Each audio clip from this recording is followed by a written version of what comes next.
معلم ایک ایسا امانت دار ہے کہ جس کے پاس دوسری امانتوں کے برخلاف انسان امانت ہوتا ہے۔ اگر کسی دوسری امانت میں کوئی شخص خیانت کرے تو اس نے گناہ کیا ہے، لیکن بہرحال یہ ایک قالین تھا جو اس کے پاس بطور امانت رکھا گیا تھا اور اس نے اس قالین کو ضائع کر دیا ہے۔ اس کا معاشرے پر کوئی برا اثر نہیں پڑتا، صرف ایک شخص کا نقصان ہوتا ہے اور امانت دار شخص کو اس کے نقصان کی تلافی کرنی چاہیے۔ لیکن اگر امانت انسان ہو، اگر تربیت کے قابل ایک بچہ ہو اور خدا نخواستہ اس امانت کے ساتھ خیانت کی جائے تو یہ ناقابل تلافی ہے، اور یہ در حقیقت ایک قوم کے ساتھ خیانت ہے، ایک معاشرے کے ساتھ خیانت ہے، اسلام سے خیانت ہے۔ اس لیے معلمی کا پیشہ بہت ہی شرافت مندانہ اور انتہائی گراں قدر ہے، اور اس لحاظ سے کہ یہ انبیاء علیہ السلام کا پیشہ ہے کہ جو انسان سازی کے لیے آئے تھے، اس لیے سنگین ذمہ داری کا حامل ہے۔ جس طرح سے انبیاء کے کاندھوں پر بھاری ذمہ داری آئی تھی، اس لیے آپ اس مسئلے پر زیادہ توجہ دیجیے۔ آپ کوئی عام افراد نہیں ہیں اور معمولی انسان نہیں ہیں۔ اگر فرض کیجئے کہ ایک ادارے میں کسی شخص نے کوئی خلاف ورزی کی ہو، یا کسی وزارت خانے میں ایک شخص کسی جرم کا مرتکب ہوا ہو، تو خلاف ورزی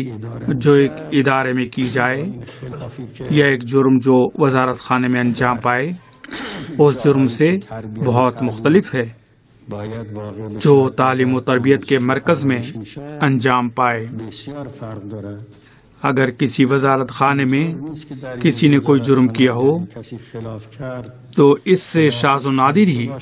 اس ملک کا نظم و نسق درہم برہم ہوتا ہے۔ لیکن اگر تعلیم و تربیت کے مرکز میں ایک بچہ خراب ہو جائے،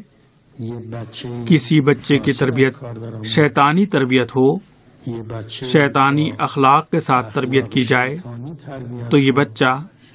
اپنے شیطانی اخلاق اور متکبرانہ رویے کے ذریعے ممکن ہے کہ ایک ملک کو تباہ و برباد کر دے۔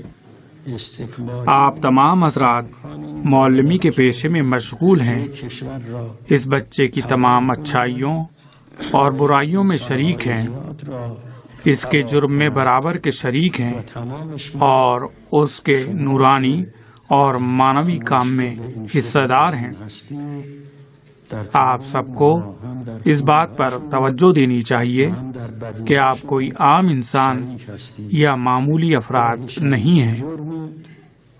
آپ ایک ایسی نسل کے معلم ہیں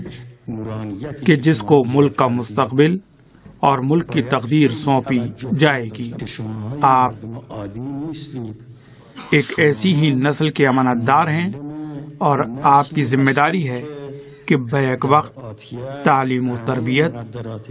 دونوں فرائض انجام دیں، اور یہ کام بھی